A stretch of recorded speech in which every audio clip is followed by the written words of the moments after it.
besoin de toi, maître. Heureuse est la mère qui t'a porté et allaitée. Heureux plutôt ceux qui écoutent la parole de Dieu et qui l'observent.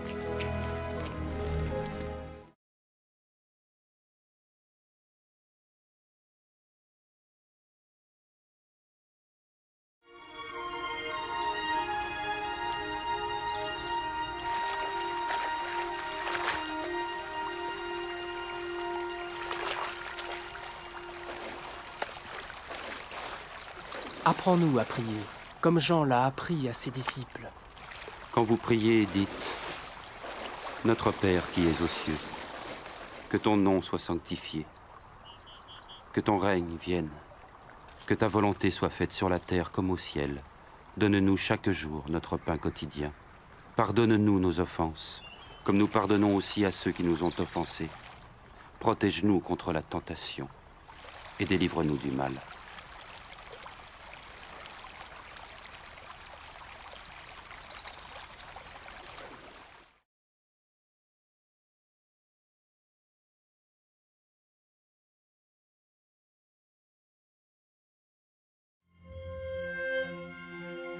Dans les Saintes Écritures, Dieu déclare que le Messie viendrait pour être le sauveur du monde.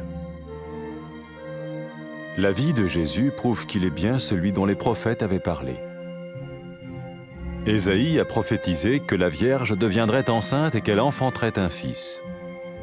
Des siècles plus tard, la naissance de Jésus accomplissait cette prophétie.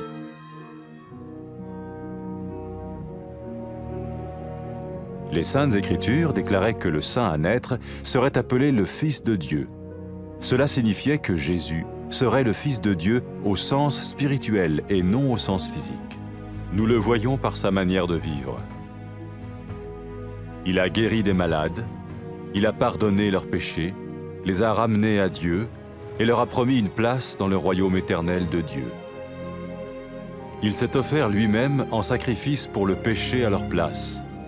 Puis il est revenu à la vie, victorieux sur la mort selon le plan de Dieu. Jésus a dit « Personne ne me prend la vie, mais je la donne de ma propre volonté. »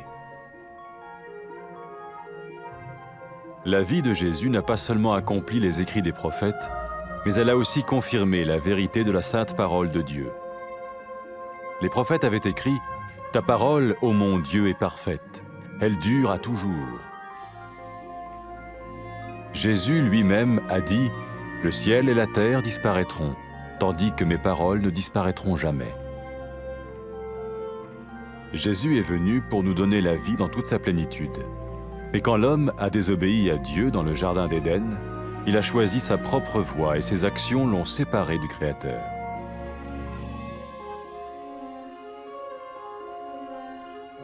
Les Saintes Écritures déclarent que tous ont péché et que le salaire que paye le péché, c'est la mort. Il s'agit de la mort spirituelle, éternelle séparation d'avec Dieu. Mais tout comme Dieu a donné un bélier pour qu'il meure à la place du fils d'Abraham, ainsi il a envoyé Jésus, le Messie, mourir à notre place. Sa vie, sa mort et sa résurrection restaurent la relation entre Dieu et tous ceux qui mettent leur confiance en lui. Maintenant, non seulement Jésus pardonne les péchés de ceux qui le suivent, mais il les sauve aussi du jugement éternel de Dieu. Ils sont sûrs d'aller au paradis et de vivre avec lui pour toujours. C'est cette vie et cette liberté de la culpabilité et du pouvoir du péché que Jésus offre à chacun aujourd'hui. Cela ne veut pas dire suivre une religion, mais choisir d'avoir foi en Jésus qui dit « Je me tiens à la porte et je frappe. Si quelqu'un entend ma voix et ouvre la porte, j'entrerai chez lui. » Cela veut dire se tourner vers Dieu et croire que Jésus vient dans nos vies pardonner nos péchés et nous rendre tels qu'il veut que nous soyons. Il ne suffit pas d'approuver intellectuellement ce qu'il dit, ni de vivre une expérience émotionnelle. Nous le recevons par grâce, au moyen de la foi, par un acte de notre volonté. Lorsque quelqu'un est prêt à suivre Jésus le Messie, il peut lui parler par une simple prière. Peut-être êtes-vous prêt maintenant à ouvrir votre vie à Dieu. Si oui, vous pouvez vous joindre à la prière suivante, silencieusement. dans votre cœur. Seigneur Jésus, j'ai besoin de toi.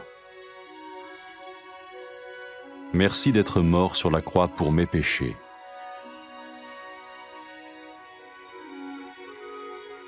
Je confesse mes péchés et je m'en repens.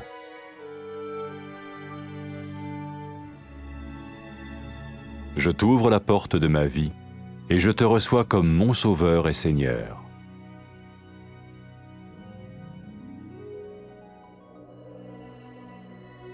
Merci de me pardonner mes péchés et de me donner la vie éternelle.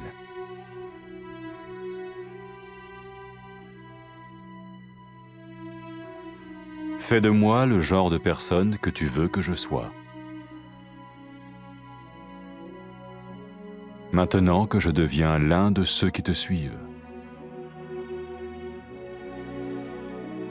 Amen.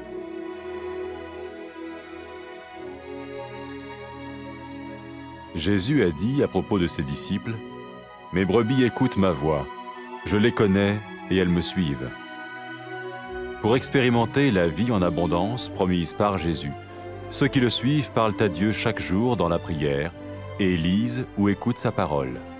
Ils parlent de lui à d'autres personnes et rencontrent régulièrement ceux qui l'aiment et le suivent.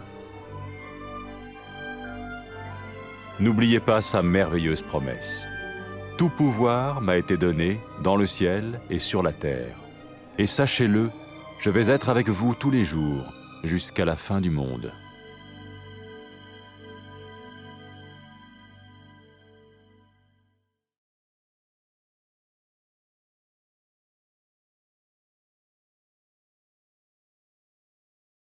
İhtiyacımız var yarəm. Xoş o arvadın halına ki, sənə ana olub. Xoş o adamların halına ki, tarının sözünü eşidib itaat edirlər.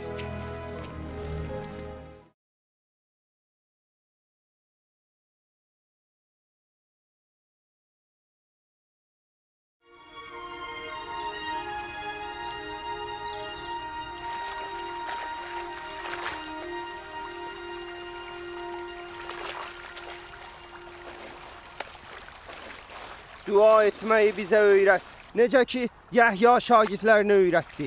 Dua edəndə belə deyil. Ey göylərdə olan atamız, adın müqəddəs olsun. Səltənətin gəlsin. Sənin iradən göydə olduğu kimi yerdə də olsun. Gündəlik çörəyimizi bizə hər gün ver və günahlarımızı bizə bağışla. Çünki biz də bizə günah edənləri bağışlayırıq. Bizi vəsvəsəyə salma, lakin şərdən qurtar.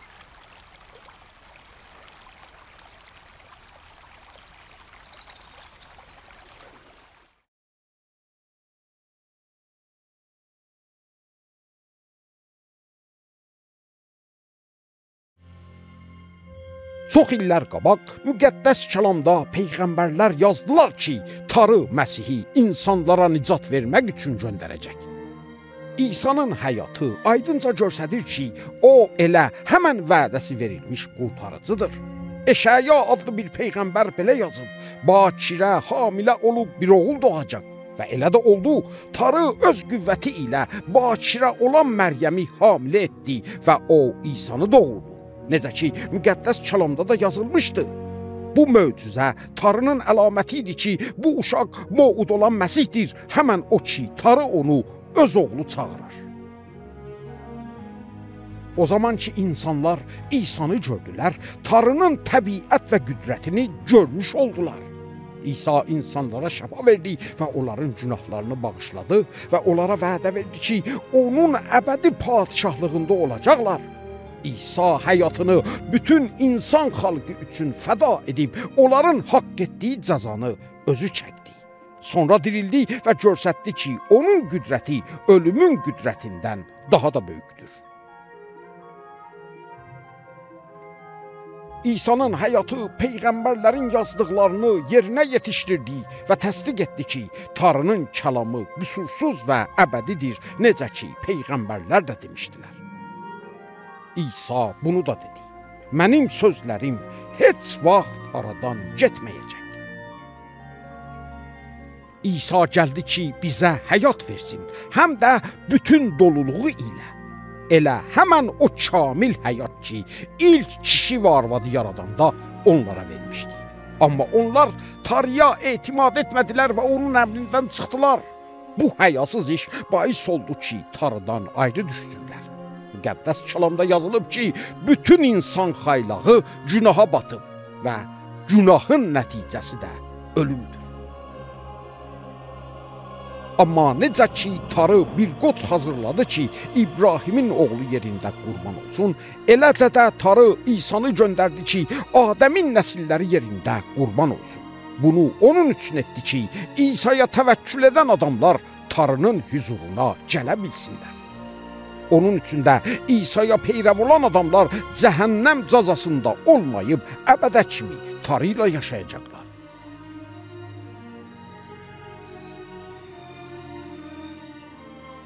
Ölümdən dirildikdən sonra İsa peyrəvlərinə dedi, bütün millətlərə elan olunacaq ki, Tanrı mənim adımda tövbə edən bütün insanların günahını bağışlayır. İsa bunu da dedi ki, Tanrının müqəddəs ruhunu da göndərəcək ki, onun peyrəvləri ilə olsun və onlara həqiqəti göstərsin. O zaman ki, günahkar bir arvad tövbə edib Rəbb İsa'ya peyrəv oldu, İsa ona buyurdu, günahların sənə bağışlandı, mənə olan imanın sənə nicat verdi. İsa dedi ki, insanlar Tanrını həqiqi bir şəkildə sevəndə bilinir ki, Tanrı onların günahlarını bağışlayır. O adamlar ki, qərar verirlər İsa'ya peyrəv olsunlar, belə sözlərlə onunla səmimi bir rabitə başlaya bilərlər. Ey Tanrı, sən müqəddəs və taalasan. Məni sevdiyin üçün səndən təşəkkür edirəm. Sənə etimad etmədiyim üçün ürəyim çox da kədərlidir. Təşəkkür edirəm ki, İsanı mənim əvəzimdə fəda olmaq üçün göndərdin ki, çarmıx üstündə mənim cəzamı çəksin və təkrar ölümdən dirilsin. İstəyirəm sənə peyrəv olum. İndi İsanı öz qurtarıcım və öz Rəbbim adında qəbul edirəm. Təşəkkür edirəm ki, mənim günahlarımı bağışlayıbsan və mənim üçün yol açıbsan ki, əbədə kimi sənlə qala bilim. Xahiş edirəm ki, müqəddəs ruhu mənə verəsən, elə ki, mənimlə olsun və mənə sənin yolunu göstərsin. Qoy müqəddəs ruh mənə elə qüdrət versin ki, səni bütün ürəkdən sevim və səni razı edən həyatı yaşayım. Qoy insanlar dünyanın hər yerində sənə həmd etsinlər. Amin. İsa öz peyrəvləri barədə dedi, mənim qoyunlarım mənim səsimi eşidirlər. İsa'ya peyrəv olanlar bir-birləri ilə toplanırlar, onunla hər gün danışırlar, müqəddəs kəlamda gələn onun sözlərini hər gün oxuyurlar. Çalışırlar ki, o qoyduğu nümunə kimi yaşasınlar və o haqda başqa insanlara müjdə verirlər. Onlar İsa'nın bu sözünü xatırda saxlayırlar ki, demişdi, Tanrı göydə və yerdə bütün iqtidarı mənə verib.